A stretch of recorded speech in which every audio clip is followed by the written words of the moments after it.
Yan ang usapin tungkol sa job contractualization, ang usapin sa matataas na presyo ng pangunahing bilihin, demolisyon na nangyayari sa mga maralitang tagalunsod at ganon din ang mga anti-manggagawa na mga batas. Palapit na naman po ang eleksyon at ang pambansang halalan.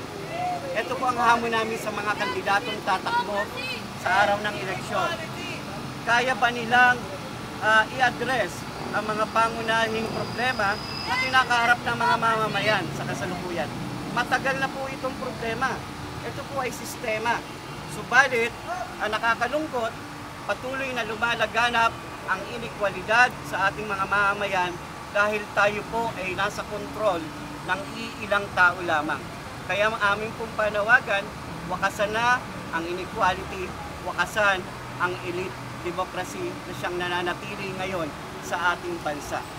Kaya po sa araw na ito, ang grupong ito ng mga manggagawa ay patuloy na isasadula kasama ang iba't ibang grupo, ang FDC na nagsasagawa po ng pasyon ng pabasa dahil po sa usapin ng mga issues ng mamamayan.